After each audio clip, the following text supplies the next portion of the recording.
सुद्धा माझ्याकडे खूप ललिता पवार त्या पण एक होत्या ज्यांनी बॉलिवूड मध्ये पण खूप तुमच्या खूप रागीट होत्या. तेच माझ्याकडे खूप प्रेमाने बाबा बाबा. काही आठवणी आणखीन त्यांच्या सोबतच्या किंवा एखाद्या? तसं नाही, कुठच्या एका पिक्चर मध्ये होत्या त्या पुष्कळ आठवते. मला आठवत साऊथचंच पिक्चर. आम्ही साऊथचे दोघींनी साऊथचे पिक्चर्स केले जास्त टुगेदर. त्या रागीट होत्या खूप खूप रागीट. हो म्हणजे ज्या वर्षा पडद्यावर. तेच म्हणते मी, माझ्याकडे खूप प्रेम होतं माझ्यावरती, पण खूप लोक घाबरायचे त्या. म्हणजे त्या पडद्यावर जसं खलनायकी की त्यांचा एक हे होता, तो प्रत्यक्ष आयुष्यात त्या रागीट होत्या, लोक घाबरायचे. पण हे नव्हतं, पण त्यांना एक प्रकारचं त्यांना एक इम्प्रेशन होतं सगळ्यांचं की बाबा बाईंच्या वाट्याला जाऊन छान. पण काय ऍक्ट्रेस, काय ऍक्ट्रेस. सिरियस रोल तितक्याच करायच्या, दुःखी रोल म्हणजे रडवायच्या. तुम्ही पाहिले पण नसतील त्यांचे.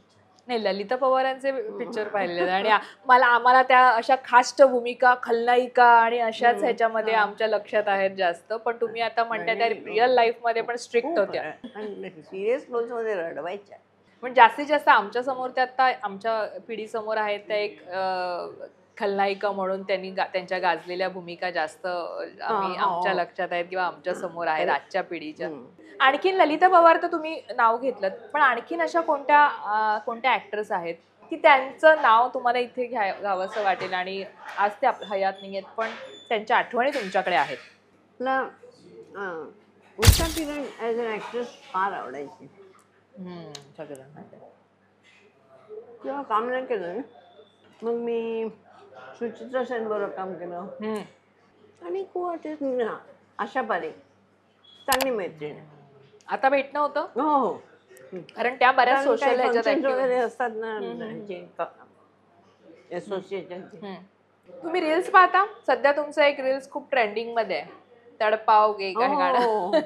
तुम्ही सोशल मीडियावर चेक करता? मला बघायलाच नको. मला ऑल माय फ्रेंड्स सगळे फॅन्स वगैरे सगळे मला पाठवतात की तुझं चाललं हे बघ हे बघ. किती एव्हरी हे उघडते मी, प्रत्येक तेव्हा माझं गाणंच येतं. मग तुम्हाला कसं वाटतं, म्हणजे आता हे जे गाणं आहे म्हणजे आता आमच्या पिढीला ते पाहिल्यानंतर आवडायला लागलं आणि ह्याच्यावर आमच्या ओठांवर ते रुळलंय गाणं. त्या काळात it was a superhit song. कारण असणारच ते. आता इतकं पटकन त्यावेळेला म्हणजे त्यावेळेला बिनाका गीत मला म्हणून. हो हो, त्याच्यात काय गाणं एक नंबरवरती जास्तीत जास्त 3 वेळा यायचं. हे गाणं 4 वेळा. त्याच्या शूटिंगचे किस्से काही आठवणीत आहेत? तो पण रोल मला नव्हता करायचा. का म्हणजे? पण त्याच्यात तर गाण्यात आम्हाला खूप गोड दिसताय तुम्ही, का करायचं नव्हतं? असं निगेटिव्ह. तो पण निगेटिव्ह होता म्हणजे स्लाइटली निगेटिव्ह. म्हणजे काय, इट्स अ ग्रेट शेड. ही मला वाटतं ग्रे शेड असेल. जगदीप आणि नंदा भाऊ बहीण. नंदाचा तो नवरा आहे की लग्न व्हायचं आहे की काय, आणि मी त्याच्या पाठी. म्हणून मग जगदीप फिरून मला हे करायला बघतो आणि ते करता करता मी फॉल इन लव्ह. आपण हिंदीत एक बोलतोय, पण मराठीमध्ये निळफुले आहेत, अशोक सराफ आहे, मला वाटतं सचिन पिळगावकर, लक्ष्मीकांत बेर्डे यांच्यासोबत पण आपण काम केलेलं आहे. त्यामुळे मला त्यांच्याविषयी तुमच्याकडे निळू फुले एक नाव घे का. निळू फुलेंविषयी मला ऐकायला आवडेल, तुम्ही जे काम केलंय त्यांचं काय ना बिचारे. मी काय बोलले ना की ते हसायचे. त्यांना वाटत मी काय बोलले की हसायचे. त्यांना आवडायचं मी बोलले. ह्युमर, तुमच्या बोलण्यातला ह्युमर ते बरोबर हेरायचे. पुष्कळ सिनियर होते, पण म्हणून मी जरा रिस्पेक्ट देते त्यांच्याकडे. जास्ती हे नाही, बडबड वगैरे नाही. खूप सिनियर होते. सचिन मला लहानपणापासून माझ्यामध्ये लाईक माय सन. आणि त्यांनी खूप लहानपणापासून त्यांचं करिअर सुरू केलंय, त्यामुळे आता भेटणं होतं का किंवा बोलणं होतं? बोलणं होतं. मी त्याला दर वेळेला त्याच्या बर्थडेला विश करतो मी. आणि कधी असे फंक्शनला वगैरे तो पण सांगते मला लहानपणापासून मला. लक्ष्मीकांत च्या बरोबर मी एका हिंदी सिरियल मध्ये काम केलं. अच्छा, कोणती? आता आठवत नाही नाव. शेखर सुमन होता, हिंदी सिरियल. ओके.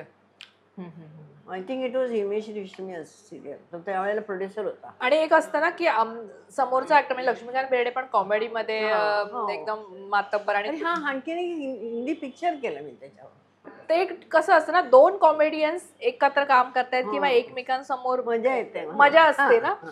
ते कसं असायचं त्यांच्यासोबतचं त्याच्यावर ट्युनिंग? जास्ती चिंता नाही. कारण मी जनरेशन वेगळं पडतं ना, हम्म. ऑपोजिट समोर येत नाही. मी आईचा मावशीचा असं तो हिरो असला तर असं.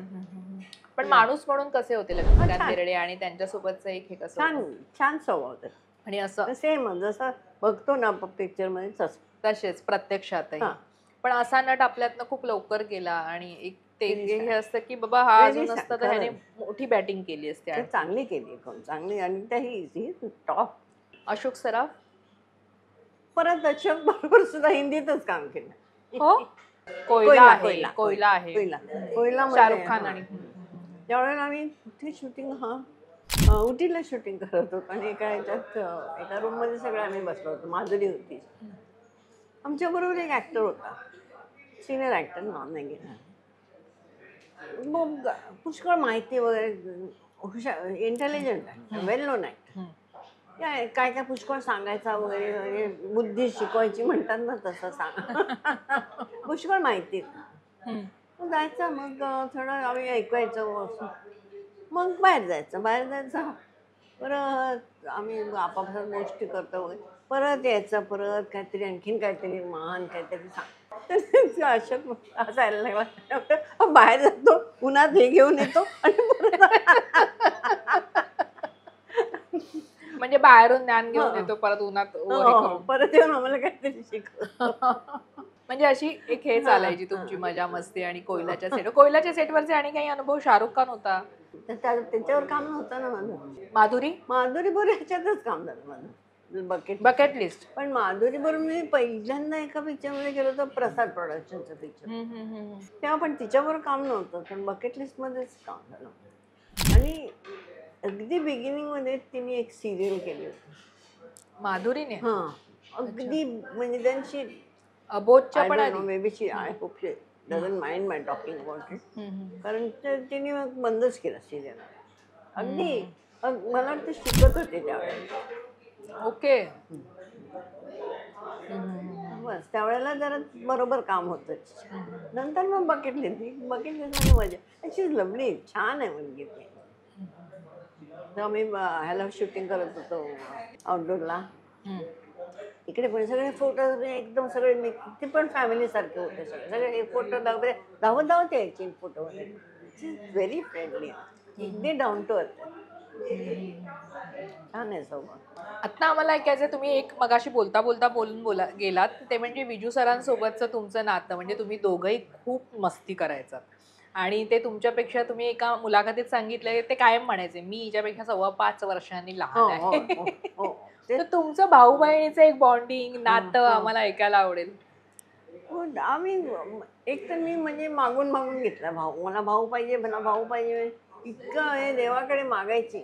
हो, वा. ते 5.5 वर्षांनी इथं झालं. आणि मग म्हणून म्हणजे भाऊ पाहिजे झालं, इतकं प्रोटेक्ट करायची, इतकं शाळेत जाताना वगैरे सगळं. I had that, like a mother आहे, इतकं मला त्याला सांभाळायची. पण मस्ती पण तेवढीच करायची मी त्याला, धपाटून तो गरीब त्या स्वभाव. माझ्यासमोर तो खूपच गरीब. हो, अगदी साधा होता. म्हणजे तुम्ही मोठे झालात किंवा अलीकडे पर्यंत एज झाल्यावर जे असतं ना, म्हणजे ते कसं होतं? म्हणजे एक दोघंही आता आपण वयस्कर झालो, तर त्यानंतर कसं असतं? तो गावदेवीला राहायचे, मी सॅन्टाक्रूजला राहायची. पण आम्ही कुठे बाहेर गावी कुठे जात असलो तर एकमेकांना सांगून जायचं.